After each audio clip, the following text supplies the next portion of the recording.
અચ્છા, રીલ્સમાં અત્યારે તમે આટલા બધા ફેમસ છો નો ડાઉટ, પણ અમુક રીલ્સ છે જે છે એ બહુ જ ફેમસ છે, જેમ કે અમુક દારૂવાળી રીલ્સ છે.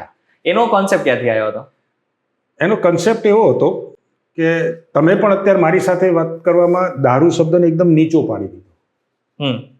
તમે અમુક રીલ બનાવવાના દારૂનું એમ કરીને તમે ધીમા અવાજે બોલ્યા. ઓકે. તો એ કઈ ગાળ નથી યાર. દારૂ માટે કેમ ગુજરાતની વ્યક્તિને સૂગ આવે છે ને, કે ગુજરાતના પરિવારોમાં દારૂ શું કામ સુગની રીતે જોવામાં આવે છે ને, એ હજુ સુધી મારા માઇન્ડમાં ઘણા બધા વિચારો કર્યા છતાં નથી આવતો. બીજી વસ્તુ કે આ દારૂની રીલ હું નહોતો બનાવતો, કે દારૂ માટેની રીલ હતી જ નહીં. પરંતુ કોરોનામાં એવું હતું કે આ પાણીની બોટલ એક છે, તે બોટલની પાણીમાંથી તમે જો પી લીધું પછી હું નહોતો પી શકતો. કોરોના સમયમાં યાદ કરો, સાચી વાત, હજુ બહુ દૂર સમય નથી ગયો, પણ કોરોનામાં એવું હતું કે તમે જે બોટલમાંથી પાણી પીવો એ બોટલમાંથી મને નતા પીવા દેતા. તમારા સગ્ગો ભાઈ હોય, સગ્ગી માં હોય, સગ્ગો બહેન હોય કે ગમે તે, 100%, પણ તમે નતા પીવા દેતા. તો એ વખતે તમારી બોટલ અલગ હતી અને તમારો ગ્લાસ અલગ હતો. તમે પાણી જે ગ્લાસમાં પીતા હતા દરેકના ગ્લાસ પણ અલગ હતા. તો આ સૂત્ર હતું મારું, અપની બોટલ અપના ગ્લાસ, એ કોરોનાનું સૂત્ર હતું, પણ ન ચાલ્યું. કોરોનામાં મેં બનાવી છે રીલ એ આ બાબતમાં કે અપની બોટલ અપના ગ્લાસ, એ સરકારના સૂત્ર સાથે ભેળવી દીધું હતું અને એ પ્રાસ બેસતો હતો. એટલે મારો કહેવાનો કોઈ મિનિંગ ખરાબ હતો જ નહીં. પરંતુ એક વખત મેં એક ગ્લાસ સાથે બનાવી વિસ્કીના, તો એ વાયરલ થઈ ગઈ. ઓકે. વાયરલ થઈ ગઈ ઇન ધ સેન્સ કે હું તમને કહું કે સાહેબ મેં ત્યાં સુધીમાં મેં કમસે કમ 35 પિક્ચર કર્યા હશે, 20 થી 25 પ્રોફેશનલ નાટક કર્યા હશે, દૂરદર્શનની સિરિયલ કરી હશે, કલર્સની સિરિયલ કરી હશે. પરંતુ મારી નીચે જે રહેનારા માણસો હતા ને એ મને નહોતા ઓળખતા કે આ કાકા કલાકાર છે. પરંતુ મારી કોરોના સમયમાં એક ડોલોની રીલ હતી કે હું બધી ડોલો સાથે સૂતો હતો ને એકદમ મારા જે એવી ઘણા લોકોએ બનાવી, પણ મારા જે એક્સપ્રેશન છે ને એ ખરેખર જાણે કોરોનામાંથી ઊભો થતો અને ડોલો વચ્ચે સૂઈ ગયાથી સરસ મજાનો હું સ્વસ્થ થઈ ગયો એવી રીતની છે. બરાબર. એટલે એ સામાન્ય રીલ હતી તો એ ઉપડી અને ત્યારથી લોકો કહેવા માંડ્યા કાકા તમે ઉપર રહો છો, તમે કલાકાર છો, અને ત્યારથી લોકો ઓળખવા માંડ્યા. ત્યારે મને એમ થયું કે સાલું આ આટલું સોલિડ રીતનું મને પણ નહોતી ખબર. મેં બનાવવા ખાતર બનાવી દીધી હતી. એક મિત્રએ કહેલું, હું દરરોજ જોક્સ તો લખતો હતો જ ફેસબુકમાં. ડેઈલી સવારના પોરમાં 7 વાગે હું એક જોક્સ લખીને અને ઊભો થયો કે મારા જે એ વખતે 3-4 હજારના ફ્રેન્ડ 3-4 હજાર ફ્રેન્ડ હતા. બરાબર. 5,000ની જે લિમિટ છે એની અંદર જ ફ્રેન્ડ હતા. પણ એ દરરોજ સવારે હું હિતેશની ફાટેલી ડાયરીમાંથી એમ કરીને એ શીર્ષક હેઠળ એક રોજ જોક્સ લખતો હતો. પણ એક અમારા જેવો મિત્ર હતો મારા, એણે કીધું કે આ તમે જોક્સ લખો છો એની જગ્યાએ તમે તો કલાકાર છો, ભજવો ને. વન લાઇનર જ જોક્સ છે. મને મારું અત્યારે તમે કહો તો હું વન લાઇનર જ બનાવું છું. વન લાઇનર જોક્સ છે તો કે 30 સેકન્ડ 35 સેકન્ડનું મેં ટિકટોક હતું ત્યાં સુધી નહોતો યુઝ કર્યો, પણ એને પછી મને શીખવાડ્યું. કારણ કે આપણને હજુ એટલું નથી. ઘણા લોકો અત્યારે નાના છોકરાઓને કદાચ ડાયપર પહેરતા હશે પણ મારા કરતાં વધારે યુટ્યુબ સ્પીડમાં જતા રહે છે. બરાબર. મમ્મીને બૂમ પાડવી પડે કે ભાઈ થઈ ગયું છે સાફ કરી આપ, પણ યુટ્યુબ ને એમાં અત્યારે આપણા કરતાં વધુ સ્પીડથી એ લોકો સ્ક્રોલ કરતા હોય છે. એટલે એ જમાનામાં એકદમ રીલમાં જવું એમને શીખવાડ્યું ને રીલ એ દરમિયાન બનાવી. અને પછી જે વાયરલ થઈ કોરોનામાં, તો એ વખતે મેં શોર્ટ સ્ટોરીઓ પણ ઘરે બેઠા બનાવી. એ પણ આપણા VTVમાં જ બતાવેલી છે અને બધે જ બતાવેલી છે. એવી શોર્ટ સ્ટોરીઓ સરસ સમાજના અનુલક્ષીને બને. અને પછી સોશિયલ મીડિયા તરફ જોયું કે આટલો બધો જો પ્રેમ હોય અને આટલા બધા જાણીતા થતા હોય તો પછી રીલમાં તૂટી પડ્યો. તે હજુ આજ દિન સુધી ચાલુ છે. પરંતુ એ વખતે એવી ખબર નહોતી કે આ મને કમાણીનું સાધન પણ થશે. 4 વર્ષ સુધી સતત મેં રીલની પાછળ કર્યા પછી 4 વર્ષ પછી આ પેમેન્ટ ચાલુ થયું છે. એટલે હું ડગ્યો પણ નથી. મારી નિયમિત રીલ એ વખતે પણ ચાલુ હતી, આજે પણ છે. પણ હવે એક મૂડ આવે છે કે મને પેમેન્ટ મળવાનું છે, એટલે હું જરી 3ની જગ્યાએ 5 રીલ બનાવું. અને કદાચ કહેવામાં અતિશયોક્તિ નથી કે હું સંસ્કારી, સારા, ઉપદેશાત્મક અને સરસ મજાની રીલ બનાવું કોમેડી, તો પણ એ ખેંચીને 100K સુધી જાય વ્યૂ. પણ એક વખત જો ગ્લાસ ઉઠાઈને અપની બોટલ અપના ગ્લાસ બોલું એટલે 5 મિલિયન 3 મિલિયન લખી રાખવાના, અને જે મને પેમેન્ટમાં બહુ મોટો ફાયદો થાય છે. અને એટલે બનાવવી જ પડે. એમાં ઘણા લોકોને કોઈ 80%-90% પબ્લિક એટલા માટે દુઃખી છે કે લોકો શું કહેશે. એ મગજમાંથી તમારો વિચાર જતો રહે કે પડોશી શું કહે છે, મને તો ઘરવાળા શું કહે છે ને એ નથી પડ્યું. મને બી કહે છે, મારા પુત્ર સહિત બધા કહે છે કે દારૂનું પ્રમોટ કરો છો, આમ છે તેમ છે. પણ મેં કીધું બેટા આના જ છે, આટલું વસ્તુ મળે છે તો કેમ ન કરવું. એવું તો જરૂરી નથી. તમને ગ્લાસમાં દેખાય છે વાઇન જ હોય છે કે દારૂ જ હોય છે એ નથી. તમે રેડ બુલમાં એ રીતના પીવો તો તમે એમ કહો છો કે દારૂ પીવો છો.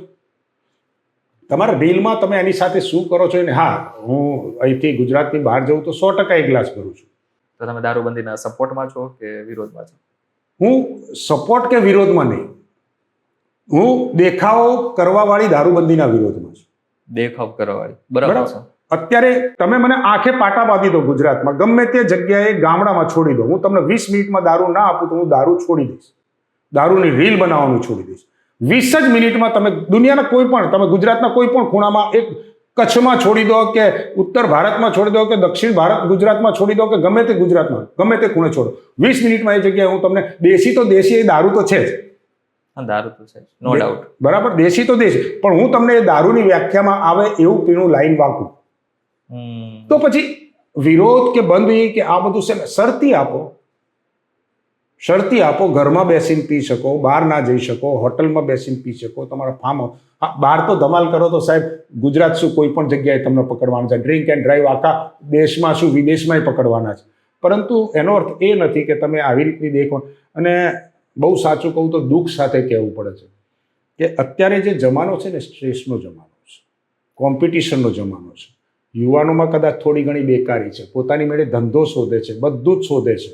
કોઈક મિત્ર આગળ કોઈક એને સરકારી નોકરી મળી ગઈ હોય અને એને ના મળી હોય તો એવી ફ્રસ્ટ્રેશન ક્ષણિક આવે છે.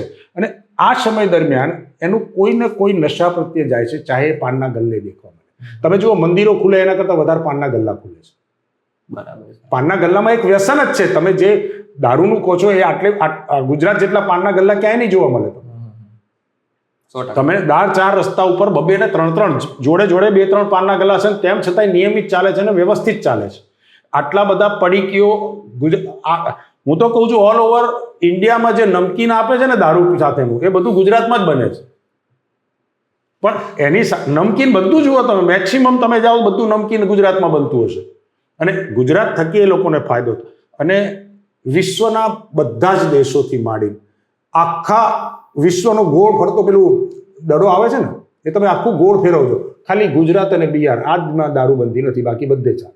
એનો અર્થ આખી દુનિયા પાગલ છે. અને તમારું બે સ્ટેટ એકદમ હોશિયાર ને એજ્યુકેટેડ ને IPS ને IAS અધિકારી અહીંથી જ મળે તમને ગુજરાતમાંથી. એકઈ નથી, ઉલટા ત્યાંથી કેરળનાથી ને ત્યાંથી લાવો છો જ્યાં પીવાય છે. અને એનું બીજું કારણ કહું કે એ સ્ટ્રેસ વખતે તમને જો કોઈ પણ નશાયુક્ત સારી વસ્તુ ન મળીને તો આ તમને બહુ જ અતિશયોક્તિને કદાચ લોકો મને મારે તો એ વાંધો નથી, આ ડ્રગ્સ ગુજરાતમાં આવવા માંડ્યું ને બીકોઝ ઓફ સસ્તું વ્યસન. જો તમને દારૂ મળતો હશે ને તો તમે સાહેબ એ સૂકા નશા તરફ નહીં જાઓ. અને સૂકો નશો એ તમને બહુ જ ખરાબ રીતે, આ તમે જ્યાં પણ આવા બનાવો બનતા હોય છે, તમે કાલે બોપલનો બી બનાવ સાંભળ્યો, બરાબર છે. દારૂ આટલું બધું ના તમને કરી શકે સાહેબ. સૂકો નશો તમે સામે કોણ છે ને નહીં જોવે. સૂકા નશા વાળાને જુઓ, એના હાડકા પાડકા બધું જતું રહેશે. આ તમે એક વ્યસન તો ચાલુ કરો, તમે પડી ગયો ખાઈ ખાઈ માણસના આ દારૂ કરતા વધારે ફેફસા, જીભ, કેન્સર એ બધું થાય છે તો ઉલટા પડી ગયો નથી થાય છે. અને એક વસ્તુ છે સાહેબ, તમે પેન્ટ સીવશો તો બાથરૂમની જગ્યા તો અમે કરી જ લઈશું. ચાહે નાડું બાંધો કે ચાહે પટ્ટો બાંધો કે ગમે તે, બરાબર. એટલે તમે દારૂબંધી કરશો તો એની જગ્યા તો અમે કરી દઈશું. દારૂથી લીવર તો ખરાબ થાય છે ને છેલ્લે. એવું કોણે કીધું? ડોક્ટર કહે છે. ડોક્ટર કહે છે? ડોક્ટર પીનાર બતાવું તો કિડનીના સ્પેશિયાલિસ્ટને હું રોજ રાતે એક બોટલમાં ગ્લાસ ભરતો બતાવું, બોલો ચલો શરત મારી લો. શું એને એની કિડનીની નથી પડી? 50 થી 60% ડોક્ટરોનો સેવન કરતા મેં જોયેલા છે સાહેબ. ઓપરેશન પતિને તરત ગ્લાસ લેતા જોયેલા છે. એમ તો ડોક્ટર બી એમ કહે છે કે અમુક લેવલ સુધી અગર તમે, હા તો એ લેવલ તો સાહેબ તમે દૂધ તો 4 ગ્લાસ પીવો, એ બી ઝેર છે. લેવલ ના છે, તમે તમારા મનથી કોન્ફિડન્સ નથી તો એમાં ગુજરાત રાજ્યની છોકરાઓને શું વાંક છે? અમારો શું વાંક છે?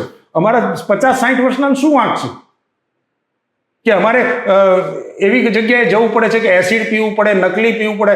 સાહેબ લોકો બીજા સ્ટેટમાં જઈને એમ કે મને આ બ્રાન્ડ આપો, મને આ બ્રાન્ડ આપો. જ્યારે ગુજરાતમાં શું કહે છે, રાજસ્થાનનું છે કે મહારાષ્ટ્રનું છે કે હરિયાણાનું છે, બ્રાન્ડ નથી પૂછતા. એટલે એટલું તો ખબર જ છે કે રાજસ્થાનથી બી આવે છે, હરિયાણાથી બી આવે છે, મધ્યપ્રદેશથી બી આવે છે, બધેથી આવે છે. અહીંયા જે પ્રજા લેવા જાય છે આટલું જ પૂછે છે, રાજસ્થાનનું છે કે હરિયાણાનું છે. હરિયાણાનું હોય તો નથી જોઈતું ભાઈ. એટલે એનો અર્થ, અને સાહેબ તમે દર મહિને 2 ફેક્ટરી અહીંયા તમે દારૂની નકલી પકડો છો. તો જ્યાં સુધી નકલી નથી પકડાઈ ત્યાં સુધી એણે જે વેચાણ કર્યું એ તો પબ્લિક એનાથી મરી છે. પછી એમ કહો કે દારૂથી લીવર ખરાબ થાય, ખરાબ દારૂથી લીવર ખરાબ થાય છે. આ શબ્દ વાપરો. હું તો ડોક્ટર નહીં કહું છું, તમે એવું ના કહો દારૂથી લીવર ખરાબ. ખરાબ દારૂથી લીવર ખરાબ થાય છે, શબ્દ આ છે. પણ તમે આગળનો ખરાબ શબ્દ કાઢી નાખો, દારૂથી લીવર ખરાબ થાય છે. પણ આમ જોવા જઈએ, તમે વાત સાચી કરો છો. આમ તો જો કે ગાંધીનગરના ગિફ્ટ સિટી છે એમાં પણ હવે થોડી છૂટ આપવા માંડ્યા છે. તો જો સમજો, એટલે એનો અર્થ એમ કે સરકાર પણ સ્વીકારે છે કે જો ગિફ્ટ સિટીમાં તો વેપારીઓ રહે છે ને, હે, કોઈ ગવર્મેન્ટ ઓફિસ તો બહુ ઓછી છે, તો જ ધંધો થાય કે તમે દારૂ પીવો. એનો અર્થ તો સ્વીકારી જ લેવાનો છે. ગિફ્ટ સિટીમાં દારૂ ચાલુ કરવાનો અર્થ શું કે તમે ફોરેનર્સને બધા આવે છે. મને એ ખબર નથી પડતી કઈથી રાજસ્થાનથી કોઈ માણસ આવે, બિહારથી આવે, યુપીથી આવે, કાશ્મીરથી આવે. એ લોકો આવે તો એમને તરત જ એમની ટિકિટ ઉપર દારૂ આપી દે. ગુજરાતીએ શું વાંક કર્યો છે મને એટલું તો કહો. અમે દેખીએ ને કે એ લોકો પેલી લીકર શોપમાંથી, 5 સ્ટારની લીકર શોપમાંથી એ દારૂ લઈને જતો હોય, અને સાહેબ આમ એવી કક્ષાનો માણસ પણ હકથી અમારી સામે હસતો હસતો જાય, ત્યારે શું ગુજરાતીના દિલને દુઃખ નહીં થતું હોય? સાહેબ અમારે એટલો વાંક છે કે અમે ગુજરાતમાં જન્મ લીધો.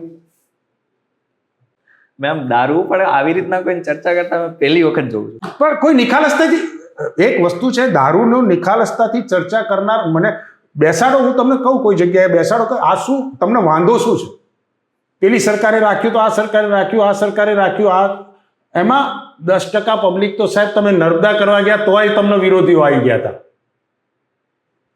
નર્મદાનું હતું તોય તમને મેઘા પાટકરથી માંડીને બધા વિરોધીઓ આવી ગયા હતા. તો કંઈ પણ કરવા જશો તો એનો તો વિરોધી હોય ને હોય. તમારું લગ્ન ચાલતું હશે તો જેને ના પાડી હશે એ તમારો વિરોધી હશે.